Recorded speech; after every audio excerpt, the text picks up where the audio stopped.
The Sith Order are the group of beings that are most famous by far for representing the use of the dark side in Star Wars. However, we know that there were beings that predated their order by tens of thousands of years. This ancient order would be known as the Rakata, also known as the Infinite Empire. Interestingly, we don't very often get a Sith's perspective on the other dark side religions, as they typically believe all others to either be rivals or inferior. However, the Rakatan ways were the foundation for how the Sith would eventually operate, so it would stand to reason that the Sith would form some kind of opinion about them. Did they respect their predecessors or their accomplishments, or did they shun them? Did they think the Rakata to be weak and foolish for how they let their empire slip through their fingertips? Well, we do know how one Sith Lord spoke rather highly of the Rakata, and that would be none other than Darth Plagueis. But it would be Plagueis' admiration of the Rakatan Empire that would actually clue us into a deeper part of his character, one that may reveal why Plagueis cares so much about the ruling of the galaxy, and why he believes he should be the Emperor. So my friends, let's open this holocron and examine why Plagueis thought so highly of the Rakata. This is actually an extremely important event, as Darth Plagueis very rarely had anything positive to say about any other darkside organization. Even more shocking than this, he very rarely had anything nice to say about the ancient Sith. In fact, he largely considered them to be fools, individuals that led their golden empire into the ground, and Darth Plagueis held far more respect for the Rakata than the ancient Sith. A fascinating revelation.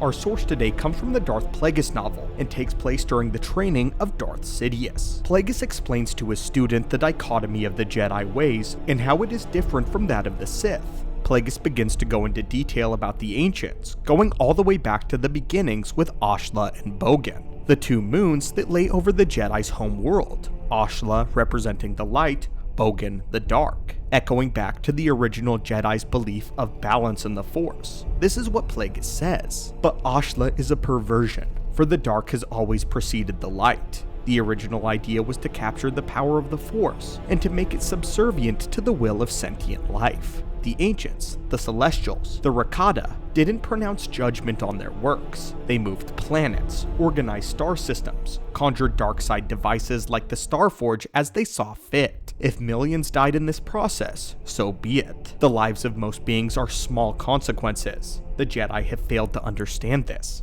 They are so busy saving lives and striving to keep the power of the Force in balance that they have lost sight of the fact that sentient life is meant to evolve, not simply languish in contented stasis. The wisdom Plagueis displays to us is that he greatly admired the ancients. They had a drive to constantly evolve and to change the galaxy as they saw fit as it evolved with them. If something was out of place or simply needed to be changed, the power of the Force could be used to change that and to better the galaxy. Plagueis believed that the light side, or Ashla, is a perversion, a foolish attempt for the Jedi to maintain things as they already are, to stop this evolution. In this way, Plagueis views the Jedi as quite villainous. Plagueis believes that he has been called by the forces of the universe and has been tasked with the mission to bring much needed change, to force the galaxy to evolve, better itself, and grow. Plagueis even believes that this is the natural state of the galaxy, and that the race of the Rakata understood this, but that the Jedi stepped in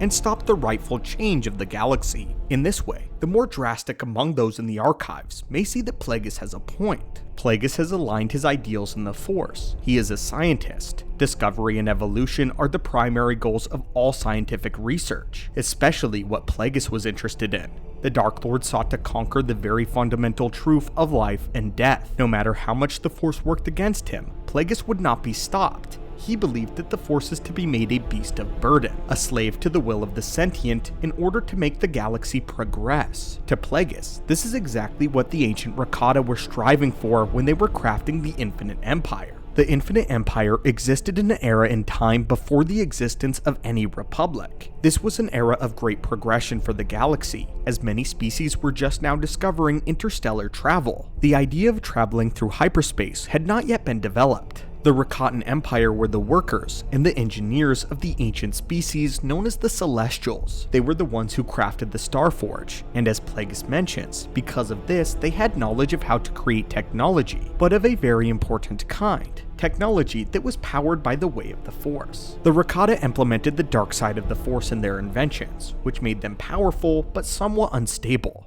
Still though, they were the pioneers of a network of brand new technological advancement. When we said all of their technology was powered by the Force, we meant it. From their ships, to their weaponry, to their Force-based hyperdrives. The Rakata used the dark side to advance their society thousands of years into the future by the standards of that era. And it was with this hyperdrive technology that they were able to conquer a great portion of the galaxy. But the Rakata had a flaw. The Force-powered hyperdrives could only lock onto systems sufficiently strong in the Force. This means they could only travel to those systems and not the neighboring ones. What resulted was the Infinite Empire being spread out very sparsely, and this would play a major role in the Empire's fall, as the systems they had controlled were very isolated, leaving them open, vulnerable to attack. But as Plagueis said, he understood that this failure was simply a product of their time. The Rakata were strong enough and experienced enough in the dark side to make change as they willed, and make change they did, as it was because of the Infinite Empire that the Sith pureblood species of Korriban would be corrupted and eventually led to the dark side forever. The Rakata were the forefathers of the Sith themselves. They brought the knowledge to the doorstep of the Sith,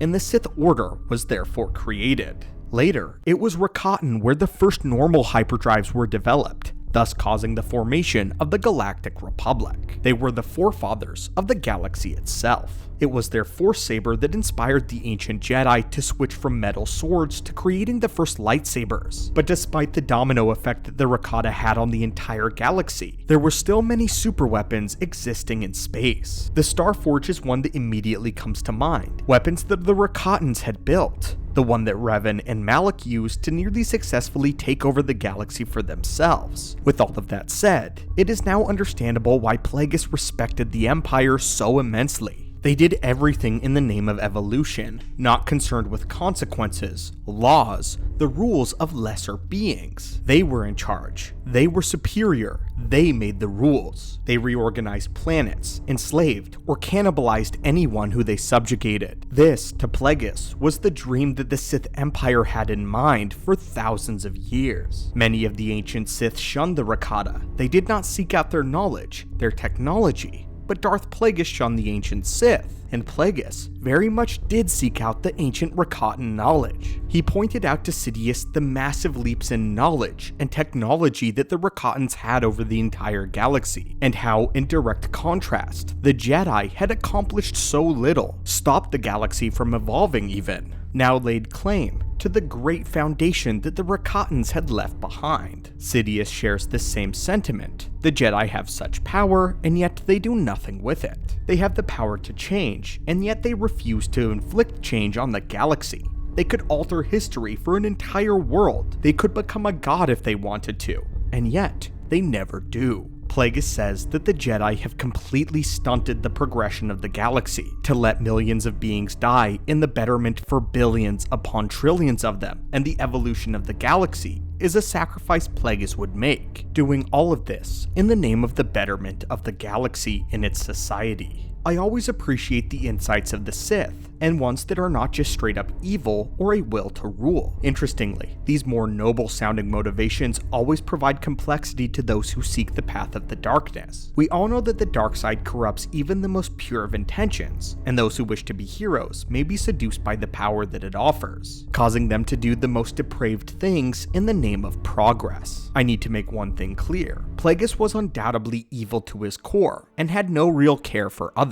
But he did find the philosophical debate an interesting one. It was this businessman and the scientist side of him that deeply desired the galaxy to evolve what they had become. He sees the galaxy at large crawling through progression, and he truly believes it a sad reality in compared to the power that the galaxy could have had. It's an interesting pitch for a man that is pure evil. But anyway, my friends, thank you so much for visiting the archives today. What are your thoughts on Darth Plagueis and his admiration of the Rakatan Empire? Does Darth Plagueis have a twisted, but yet a valuable point? And what are your thoughts on his massive respect for the Rakatan, and yet his dismissal of the ancient Sith? As always, my friends, may the Force be with you, and have a great day.